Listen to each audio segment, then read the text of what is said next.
नए सवेरा में आपका एक बार फिर से स्वागत है। आपको बता दें कि अमेरिकी विदेश मंत्री मार्को रूबियो कोलकाता में मिशनरीज ऑफ चैरिटी के मदर टेरेसा हाउस पहुंचे हैं। तस्वीरें भी सामने आई हैं जहां पर मार्को रूबियो पहुंचे हैं। कोलकाता अमेरिकी विदेश मंत्री है मार्को रूबियो, जिनका भारत दौरा है। क्वाड विदेश मंत्रियों की जो बैठक होनी है उसमें हिस्सा लेने के लिए मार्को रूबियो भारत आए हैं और कोलकाता पहुंचे हैं। यहाँ की तस्वीरें भी सामने आई है। प्रधानमंत्री नरेंद्र मोदी से उनकी मुलाकात भी होनी है। कोलकाता के बाद वो दिल्ली आएंगे और दिल्ली में तमाम जो नीतिगत बातचीत है वो होती हुई नजर आएगी और क्या कुछ आगे का रोड मैप है वो रखा जा सकता है। क्वाड विदेश मंत्रियों की ये बैठक कई मायनों में बहुत महत्वपूर्ण, आगे आने वाले समय के लिए रणनीतियां भी बनती हुई नजर आएंगी। बिल्कुल, और ज्यादा जानकारी ले लेते हैं। हमारे साथ हमारे सहयोगी संवाददाता अखिलेश सुमन जुड़ गए हैं। अखिलेश, दो चीजें समझना चाहेंगे। सबसे पहले तो ये कि मार्को रूबियो की भारत यात्रा, लेकिन कोलकाता से उनकी यात्रा की शुरुआत, इसके क्या कुछ मायने हैं? और दूसरी बात कि मार्को रूबियो की भारत यात्रा को लेकर के अगर हम देखें तो भारत और अमेरिका के रणनीतिक रिश्तों में किस तरह से और भी प्रगाढ़ता नजर आएगी इस यात्रा के बाद? देखिए, कोलकाता का जो उनकी यात्रा है, कोलकाता की यात्रा का एक खास महत्व ये है कि मदर टेरेसा यहाँ से कार्यरत रही है। मदर टेरेसा की सक्रियता रही है और मदर टेरेसा हाउस जो है वो काफ़ी महत्वपूर्ण रहा है पूरी दुनिया में। खास करके जो क्रिश्चियन मिशंस हैं उनके लिए काफ़ी महत्वपूर्ण रहा है। उन्होंने गरीबों के लिए काफ़ी काम किया है। और दूसरी महत्वपूर्ण बात यह है कि कोलकाता में उनका दुनिया में सबसे पुराना अगर कॉन्सुलेट माना जाए तो सबसे पुराने कॉन्सुलेट्स में एक कोलकाता भी आता है। भारत में तो कह सकते हैं कि 2-3 कॉन्सुलेट जो सबसे पुराने बने थे 18वीं सदी में, उस सदी के कॉन्सुलेट्स में कोलकाता का कॉन्सुलेट माना जाता है। तो निश्चित तौर पे कोलकाता की उनकी यात्रा के माध्यम से एक संकेत यह है कि भारत के साथ वो बहुत ही पुराने जो संबंध हैं अमेरिका के, उन संबंधों को फिर से एक बार ताकत देना चाहते हैं। देखिए, मार्को रूबियो की ये पहली यात्रा है भारत में ऑफिशियल रूप से, जब से विदेश मंत्री बने हैं अमेरिका के। और बहुत सारे अमेरिकी विदेश मंत्री यहाँ नहीं आते रहे हैं। जो 2012 में हिलरी क्लिंटन जब अमेरिकी विदेश मंत्री थी तब वो वहाँ आई थी और उसके बाद मार्को रूबियो आए हैं। उनका मुख्य आइडिया यही कह सकते हैं कि बंगाल में एक सत्ता परिवर्तन भी हुआ है। बंगाल में वो अपने तरीके से बंगाल के साथ संबंध एक प्रदर्शित करना चाहते हैं। बंगाल के बहुत सारे लोग अमेरिका में रहते हैं। इंडियन डायस्पोरा में जो बंगाल के लोग हैं उनकी संख्या काफ़ी अधिक है। तो इस लिहाज से भी वो एक संकेत देना चाहते हैं। और दूसरी बात यह है कि देखिए, वो 4 दिनों की यात्रा पे हैं, जिसमें कि वो कोलकाता जाएंगे, जयपुर जाएंगे, नई दिल्ली में भी रहेंगे, आगरा भी जाने का उनका कार्यक्रम है। इन सारे कार्यक्रमों के बीच में वो दिल्ली में प्रधानमंत्री नरेंद्र मोदी से आज मुलाकात करेंगे। फिर कल विदेश मंत्री एस जयशंकर से उनकी मुलाकात है। और उसके बाद 26 तारीख को जो क्वाड है, क्वाड के विदेश मंत्रियों की बैठक आयोजित की गई है दिल्ली में।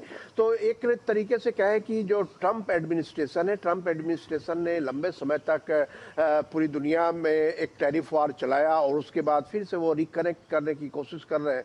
तो भारत और अमेरिका को माना जाता है कि दुनिया का सबसे पुराना आधुनिक लोकतंत्र है, भारत दुनिया का सबसे बड़ा लोकतंत्र है। तो इस मायने में अमेरिका और भारत का रिकनेक्ट करना एक, मुझे लगता है कि मार्को रूबियो की एक बड़ी जिम्मेदारी है। ऐसे में अखिलेश, अब सवाल ये आता है कि जैसे क्वाड विदेश मंत्रियों की बैठक हो रही है, पहले जो बैठकें हुई इससे तमाम नीतियां जो बनती हुई नजर आई थी उसका बहुत अच्छा हमने देखा कि रिजल्ट, आउटकम निकलकर सामने आया था।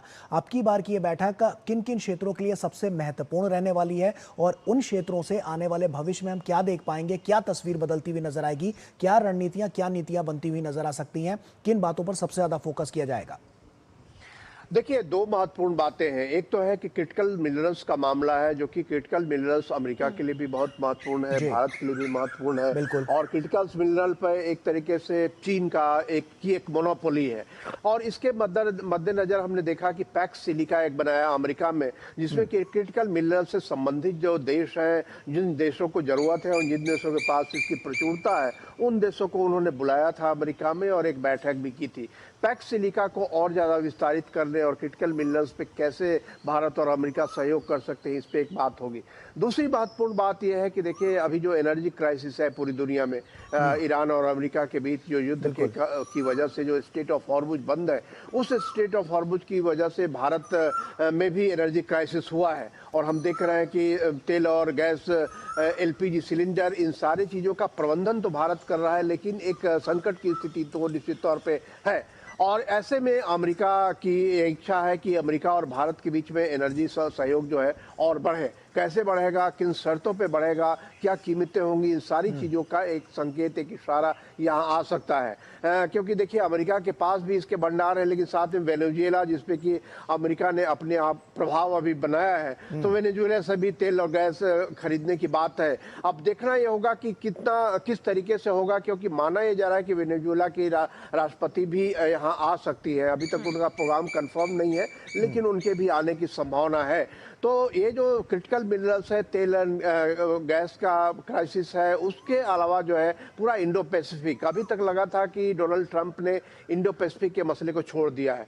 आपको याद होगा कि पहला टर्म जो हुआ था तो उन्होंने ही एशिया पैसिफिक को इंडो पैसिफिक नाम दिया था, और जब दूसरे टर्म में आए तो लगा कि वो इंडो पैसिफिक से कोई मतलब नहीं रखते। अभी चीन के साथ अभी उनकी बैठक हुई, वो गए थे खुद बीजिंग, और चीन के राष्ट्रपति शी जिनपिंग के साथ उन्होंने मुलाकात भी की। अब कितना सकारात्मक रही वो बातचीत उनकी, वो नहीं कहा जा सकता, लेकिन मार्को रूबियो आए हैं तो मुझे लगता है कि अमेरिका भारत के साथ भी वो अपने आप को एक क्या क्या वो बॉटम लाइन हो सकता है, वो बॉटम लाइन खींचना चाहते हैं। और इस बात की संभावना है कि साल बीतते बीतते डोनाल्ड ट्रंप की भी यहाँ यात्रा हो। तो ये सारी जो यात्राएं हैं, आप देख रहे हैं कि डोनाल्ड ट्रंप जो है वो अपने बेसिक्स को अभी ठीक कर रहे हैं, और उसी बेसिक्स को ठीक करने में उन्होंने पहले आपको ने देखा होगा कि व्लादिमीर पुतिन से उन्होंने बात की थी, उसके बाद शी जिनपिंग से बात की, अब भारत आ रहे हैं, जिनका भारत और अमेरिका का जो रणनीतिक संबंध है काफी महत्वपूर्ण है अमेरिका के लिए भी, और ऐसे संबंधों को पुख्ता बनाने के लिए मार्को रूबियो को अभी भेजा गया है भारत।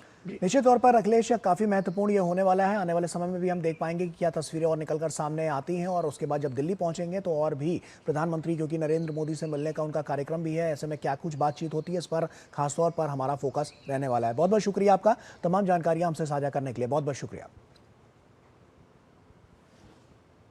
और आइए खबरों में बढ़ते हैं आगे, आपको